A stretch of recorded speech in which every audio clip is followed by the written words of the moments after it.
अस्सलाम वालेकुम। प्रोग्राम आईना के साथ ताहिर अहमद भट्टी आपकी खिदमत में हाज़िर है। इन 2-4 दिनों में जो आपसे लाइव या बराह रास्त गुफ्तगू नहीं हुई, उस दौरानिए में एक तो मैंने मुख्तार साहब जो हैं, मुख्तार अहमद अली, उनके साथ एक प्रोग्राम रिकॉर्ड किया है जो इसके बाद ऑन एयर हो जाएगा अगले दिन इंशाल्लाह उर्दू में।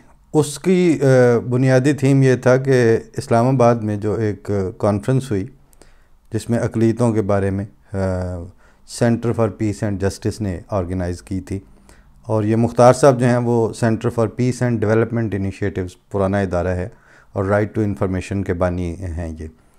तो ये उसमें शरीक हुए थे।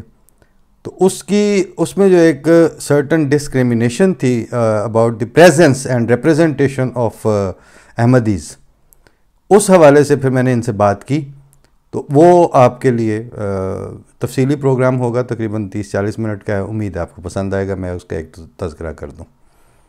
दूसरा, जो गंदम इंपोर्ट करना और पाकिस्तान का एग्रीकल्चरल तशख़्ख़ुस रखने वाला ज़राअत बेस मुल्क होना, उस हवाले से हमने जो हुंगारा पंजाबी प्रोग्राम है वो कणक दे हवाले नाल कीता है। तो आप उसमें भी उनका इनपुट था कि पॉलिसी के लिहाज से कहाँ तक है और आम पब्लिक की अवेयरनेस और आम पब्लिक का कंसर्न कितना है।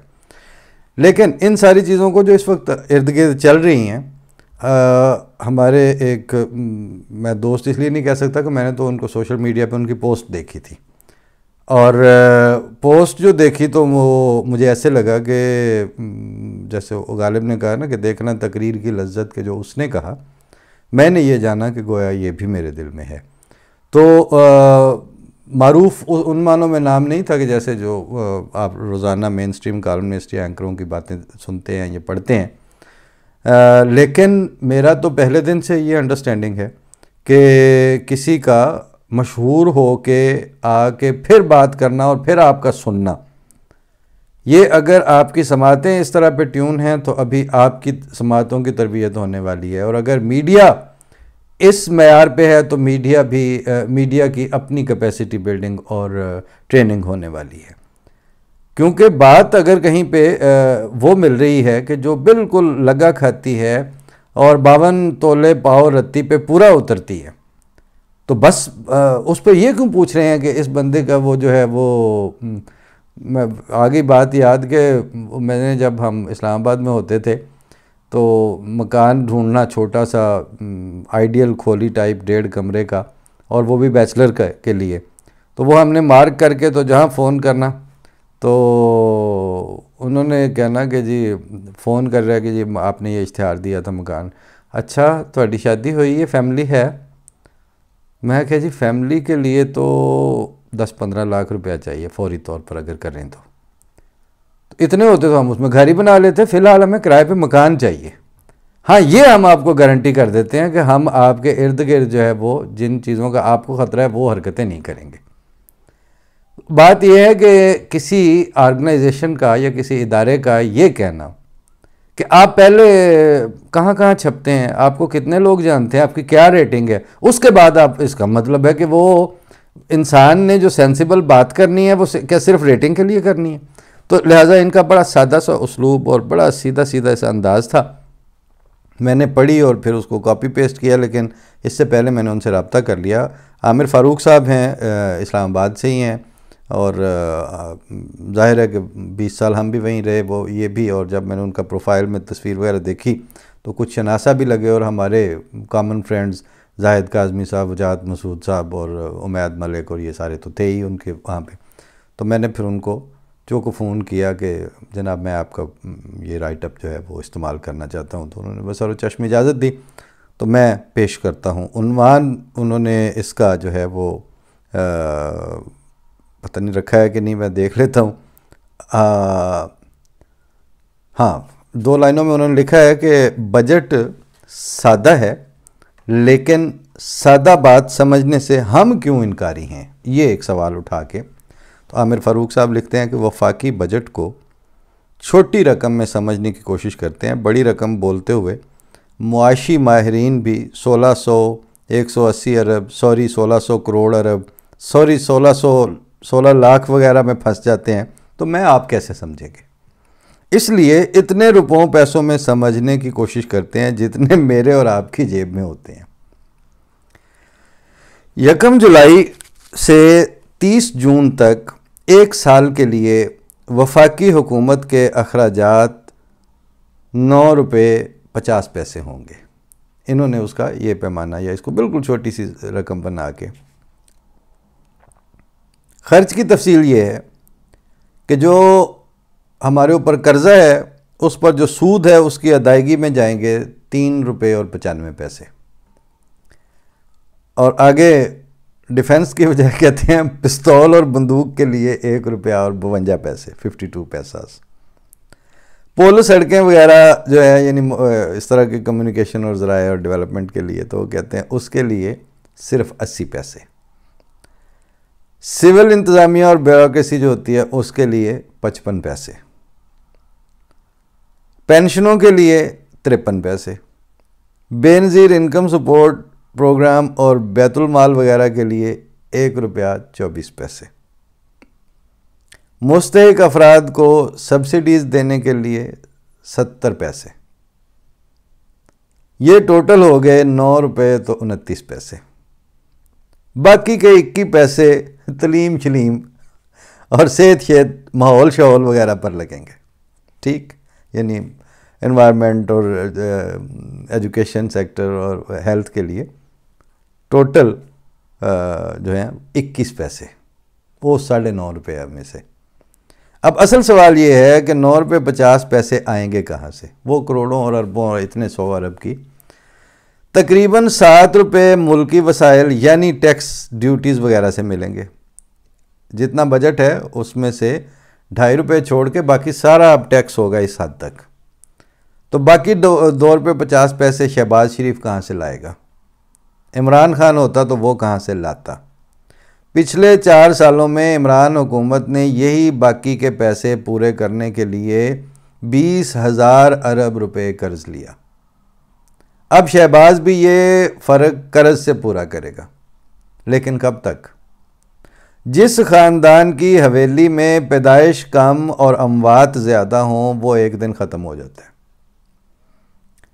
उसने ख़त्म होना ही है, भले उसकी 4 दीवारी जितनी भी मजबूत हो, मुंडेर पर तोप लगी हुई हो और बाहर से दुश्मन हमला करके घर के मकीनों को ना भी मारे, तब भी वो ख़ानदान ख़त्म हो जाएगा जिसमें पैदा होने वाले अफराद की तादाद कम और मरने वालों की ज़्यादा है।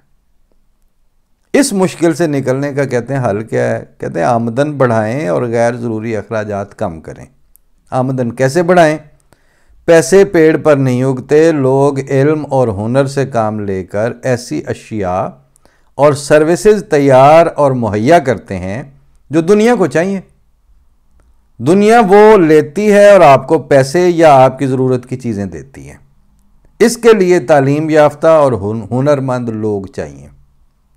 लोग आपके पास पहले ही काफ़ी ज़्यादा हैं और बहुत स्पीड से पैदा भी होते जा रहे हैं। ज़रूरत है तो उनको उनके अपने लिए, मुल्क के लिए और दुनिया के लिए मुफीद वजूद बनाने की है।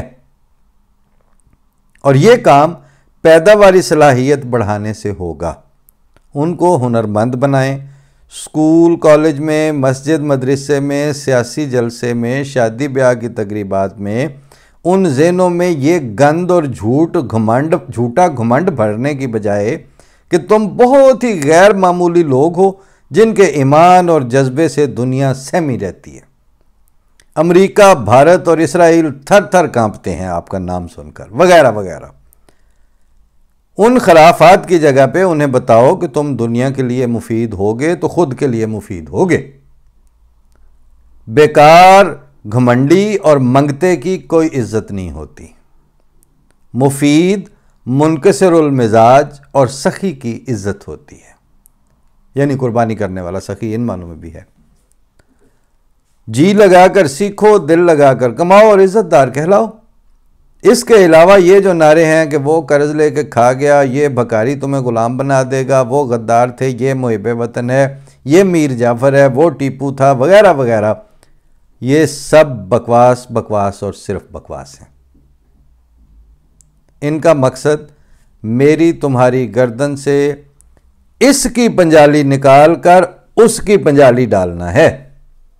पंजाली वो तशरीफ़ करते हुए खुद ही बता देते हैं कि लकड़ी से बने हुए उस ज़री औज़ार को कहते हैं जिसमें दो जानवर जो अमूमन बैल होते हैं जोत कर उनकी मजमूई ताकत, बैलों की मजमूई ताकत से फ़ायदा उठाकर हल चलाया जाता है या वज़न ढोया जाता है।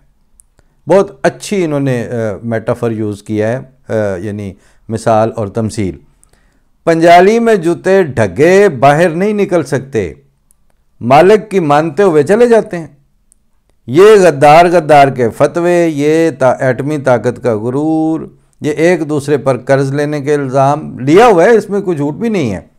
ये कौमी तफाखुर के झूठे दावे, ये अमेरिका, इसराइल और भारत की तसव्वुराती दुश्मनी के मुकाबले के लिए पंप किया जाने वाला जज्बा, ये सब मेरी और आपकी गर्दनों में डाली जाने वाली पंजालियां हैं। फैसला आपका अपना है। सर झुकाए हुए मालिकों का बोझ ढोना है या शहरी आज़ादियां पाने के लिए इन पंजालियों को मुस्तरद करना है। जो चाहें कर लें, लेकिन याद रखें, मांगे तांगे की खाकर अल पाकिस्तान दुनिया का पहलवान यानी रुस्तम आलम ना बन पाएगा और ना बन सका है। ये कोई फ़लसफ़ा नहीं, गालिब ने काफ़ी पहले बता दिया था कि कर्ज़ की पीते थे मैं, लेकिन समझते थे कि हाँ रंग लाएगी हमारी फाका मस्ती एक दिन। इंतहाई सादा उसलूब के साथ सिंपली उन्होंने बता दिया है कि ये है तरीक़ेकार और यही एक ज़रिया है। और जिस बात का इनको या पता नहीं होगा या इनकी ज़रूरत नहीं होगी, वो ये है कि इसी अनफेवरेबल बल्कि टोटली हॉस्टाइल इन्वायरमेंट में अहमदियों ने और अहले रब्वा ने एग्जैक्टली यही किया। नज़र तो 53 से ही आ गया था, 47 में पाकिस्तान बन रहा है, 5-6 साल के बाद वो तबाही फिरती है कि लाहौर में मिनी मार्शल लॉ लगाना पड़ रहा है सिर्फ अहमदियों के मुखालफत के इशू के ऊपर, और दौलताना स्पॉन्सर्ड जो एहरारियों की शोरश थी उसको फिरो करने के लिए बिल आखिर मार्शल लॉ लगता है पहला, और इशू कोई नहीं है, क्योंकि वो उस वक्त जजों ने बता दिया था कि हमने इनके सारे मुतालबे देखे हैं। इस एक मजहबी तहरीक के मजहबी तौर पर इंस्टिगेट करने वाले और मजहबी बुनियाद पर ख़त्म नबूवत के इशू से आग भड़काने वालों के सारे मुतालबे सियासी हैं। ख्वाजा नाज़मुद्दीन के खिलाफ, सर ज़फ़रुल्लाह खान के खिलाफ, और इनकी जो पोस्टिंग्स और इनकी असामियों पे तैनाती है अहमदियों के खिलाफ, और जी कलीदी असामियों, सारे के सारे सियासी और समाजी मुतालबे हैं और तहरीक मजहब से शुरू हो रही है। तो जजों को तो उस वक्त पता चल गया था। छानबीन करने में कमला के अंदर पंजाबी च गल करे सियाना करता क्यास, तो बात समझ में आ जाती है। समझ आ चुकी थी। अच्छा, आपके या नॉन अहमदी तबके के गैर अहमदियों में से सारे शरीफ उन नफ्स लोगों को बात पता चल चुकी थी और चल चुकी है। ये अभी अगले दिन आप कल जो मुख्तार साहब वाला प्रोग्राम आएगा तो उसमें आप सुनेंगे कि वो भी यही बता रहे हैं कि हमारे मुसलमानों में एक माकूल तादाद है इंसानों की और शरीफ उन नफ्स इंसानों की, वो जो जानते हैं कि ये क्या कहानी है और क्या खिलवाड़ हो रहा था। लेकिन उस इश्यू से सरफे नज़र करते हुए जब हमें पता चल गया कि ये टोरी पुठे पासे पे हैं, और दूसरी बात यह है कि वो अजदहाओं की ज़ुबानें इतनी लंबी हैं और उनके पीछे सपोर्ट के तौर पर इतना बड़ा इज्तिहाम है जो हला का, तो वहाँ अगर चर्चिल ने यह कह दिया था कि अगर आप सफ़र में हर भौंकने वाले कुत्ते के ऊपर पत्थर मारने के लिए रुकेंगे तो आप अपना सफ़र खोटा कर लेंगे, तो हम इतने सारे भौंकने वालों के साथ इंगेज होके वो जो हमारे पास थोड़ी सी एनर्जी है, थोड़ा सा हमारा ह्यूमन स्टफ है, वो सारा बर्बाद हम क्यों करेंगे इस रिबटल्स और रद्द अमल और इंगेज होने से। हमने कहा कि ठीक है आप ये करते चले जाएं। हमने उस जमाने से लेके नंबर 1 रबवा पर कोई एक साल भी ऐसा नहीं गुजरा उसके बाद क्या उससे पहले भी, और फॉर दैट मैटर अगर पीछे जाएं तो कादियान में भी, चाहे वो जलसा सालाना के हवाले से ही गंदम खरीदी जाती थी, लेकिन आपको शायद आम लोगों को नहीं पता होगा कि वहाँ जितने सदर अंजुमन अहमदिया के मुलाजमीन थे उनको आज तक सरमा गर्मा अलाउंस के साथ साथ एक गंदम खरीदने के लिए पैसे मिलते हैं, और उसे यकीनी बनाया जाता है कि इसकी गंदम खरीदनी है और घर में रखनी है। वो पंजाबी वाले प्रोग्राम में अगर हमने पड़ोले के कल्चर के ऊपर भी बात की है कि पड़ोला जो है वो हमारे घरों से नापैद हुआ है, और अब पिट रहे हैं कि जी आटे नूं हाथ नहीं पाया जाता, गरीब आदमी कित्थों खाए। वो जो गरीब और आम आदमी था उसने घर में से ठुडा मार के तो पड़ोला निकाला है। पड़ोले का वो लोगों को नहीं पता होगा कि वो बहुत बड़ा सा एक होता है, शुरू से ही हमारे कच्चे घरों में भी होता था, बल्कि जो गांव में जहाँ हमारी पैदाइश हुई है उसमें एक कमरा होता है जिसमें बहुत बड़े बड़े 2 पड़ोले और उनके दरमियान एक छोटी सी और उसको खाना ही कहेंगे। तो एक पड़ोला कणक वाला होता था, एक मुंजी वाला होता था, और उसके दरमियान में दालों वाला, और फिर पालें होती थी मिट्टी की, पालियाँ उसे कहते हैं। वो मिट्टी के बड़े बड़े बर्तन ऊपर नीचे, उनमें गुड़, चने, सारी दालें, मूंगी की और ये चीज़ें स्टॉक में पड़ी होती थी।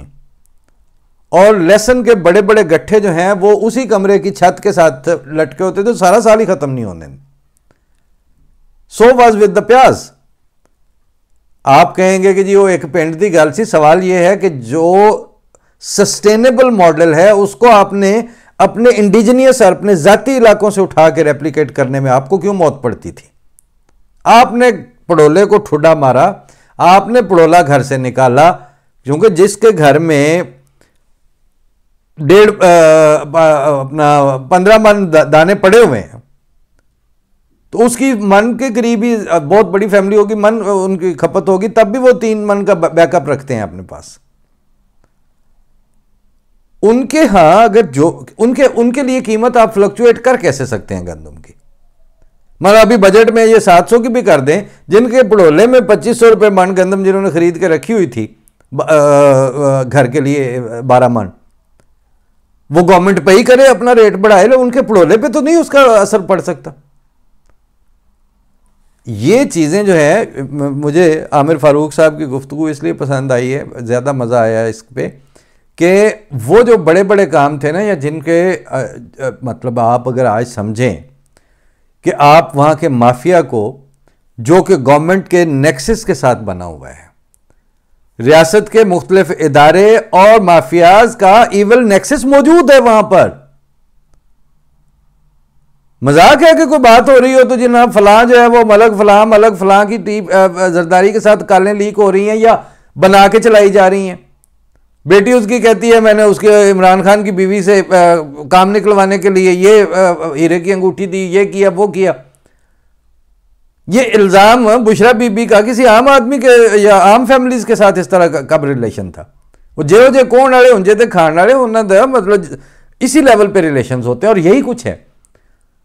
तो वो जो इवल नेक्सस है वो तो बना हुआ है वहां पे, वो आपकी बातों से और आपके उनको ताने देने से वो ख़त्म नहीं होगा। लेकिन उसका एक सिंपल तरीका ये है कि इस थोड़ी सी उम्र और थोड़े से तजर्बे में 4 वज़राए आज़म मुझसे 10 फुट के फासले पर मौजूद रहे हैं, मैंने उनसे जाके हाथ मिलाया नहीं है, ना मैं उनके और ये शौक भी नहीं रहा कि ये मैं इनसे हैंड शेक करूं। 3-4 अपना चेयरमैन सेनेट जो हैं वो भी इसी तरह करीब से देखे हुए। कल मैं वजाहत मसूद साहब से परसों बात हो रही थी तो मैंने कहा था कि ताज हैदर, उनका मुझे पता चले कि वो आए हुए हैं फ्रैंकफर्ट या किसी जगह तो मैं मिलने ज़रूर जाऊंगा, ढूंढ के मिलने जाऊंगा। 2 वजह से, एक उनका कद और उनका सियासी कामत आसिफ जरदारी से वाकईतन बहुत बड़ा है, साहिब इल्म आदमी हैं। दूसरा मेरे ताल्लुक वाले हैं, मैं उनसे मिलने जाऊंगा। वो जिससे आपका कोई वास्ता ही नहीं है और फिर वो साहिब इल्म भी नहीं है, उससे आपकी उसकी मजलिस से आपने कुछ चुन के भी नहीं लाना। ठीक है, मतलब बहुत से लोग होते हैं जिनसे आपका मतलब जावेद अख्तर हैं, उनसे मेरा कोई वास्ता नहीं है, लेकिन जावेद अख्तर का भी मुझे पता हो तो मैं वहां उसकी मजलिस में जाऊंगा मिलने के लिए। साहिब इल्म आदमी है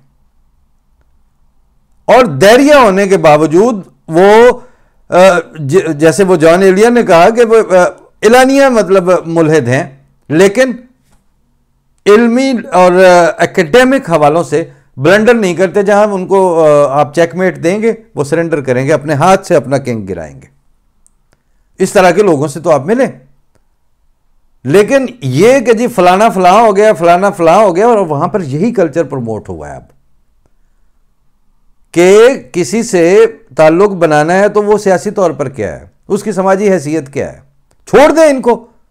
अपनी ज़ाती इल्मी, अपनी ज़ाती एकेडमिक, अपनी ज़ाती सोच वाली हैसियत खुद पैदा करें और जितना काम होता है अपने अपने आप को सेल्फ सफिशिएंट करते चले जाएं।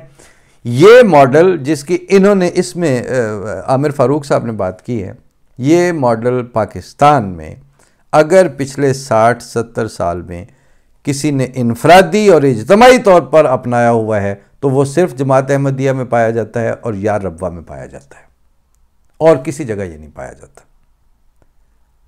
तो उनकी सादा और इजी टू पुट अप किस्म की गुफ्तगू मैंने पेश कर दी है, और हमें पढ़ के इस पर खुशी ज़रूर हुई है लेकिन हसरत कोई नहीं हुई। उनको तो मैंने फ़ोन मैसेज एक्सचेंज हुए तो मैंने यही कहा कि मैंने ये जाना कि गोया ये भी मेरे दिल में है, लेकिन अमरे वाक़या ये है कि वो जो ख्वाब देख रहे हैं, अलीम साहब का एक जुमले पे मैं बात ख़त्म करता हूँ। चांद चेहरा सितारा आंखें के पेश लफ्ज़ में उन्होंने लिखा कि आप जिसे शराब कहते हैं, मैंने उन चश्मों से पानी पिया है। आमिर फ़ारूक साहब की ये गुफ्तगू, ये तहरीर पढ़ के बेख्तियार मेरे जहन में ये आया कि आप जिसे यानी बहसीयत कौम वहाँ का शरीफ आदमी जिसे अब शराब समझता है, हम उस चश्मे से पानी पी के बड़े हो रहे हैं और आगे बढ़ रहे हैं। अल्लाह तौफीक दे। अब आगे उर्दू प्रोग्राम मुख्तार साहब के साथ होगा, उसके बाद इंशाल्लाह एक पंजाबी प्रोग्राम भी उन्हीं के साथ है, और वो जो शॉर्ट क्लिप्स हैं वो आपके लिए इसलिए साथ साथ पेश किए जा रहे हैं कि मैं खुद हैरान रह गया कि 4-6 महीने या साल पहले जो बातें कही हुई थी, अब वो यानी उसमें मैंने कहा कि एक मसलन मैंने खुद ही सुना अपलोड करने से पहले, तो मैंने उसमें अर्ज़ किया कि इमरान खान और उसकी हुकूमत अब बिल्कुल उन हरकतों पे उतर आई है जो पिछली हुकूमतें जाने से पहले अहमदियों की मुखालफत में दांत तेज़ करके तो आखिरी हाथ ये इस पर डालते हैं, लेकिन बचते फिर भी नहीं हैं, तो बचना इनमें भी कोई नहीं। तो अब वो अल्लाह का फजल है, वो नज़र आ रहा है ना कि अब वो कोई नहीं बचा। आए हैं दूसरे या तीसरे या जो कुछ भी, लेकिन हमारा मकसद सिर्फ ये है कि दरअसल यासीन ते लत रख के और टपना चांदे पार है। हम कहते हैं कि हमारे ऊपर लात रख के आप इसलिए पार नहीं टप सकते कि हम आपके सोशियो पॉलिटिकल सिस्टम का आपने हिस्सा नहीं छोड़ा हमें। जिस दिन हम आपके वोटर होंगे, जिस दिन हम आपके पॉलिटिकल सिस्टम का हिस्सा बनेंगे, फिर हमें मिस यूज भी करने आएंगे तो उसकी कोई सेंस बनती है, हालांकि बात नहीं बनती। और आप लोगों ने हमें आउट किया भी इसी बुनियाद पर था कि यही एक तबका है जो मिस यूज नहीं हो सकेगा। इस हवाले से आगे काफ़ी सारी चीज़ें हैं पूरे एक हफ्ते की, लेकिन वो मैं अब एक ही दफ़ा सारी कैसे बतानी शुरू कर दूं। इंशाल्लाह बात होती रहेगी। अल्लाह की अमान में, अल्लाह के हवाले। अस्सलाम वालेकुम।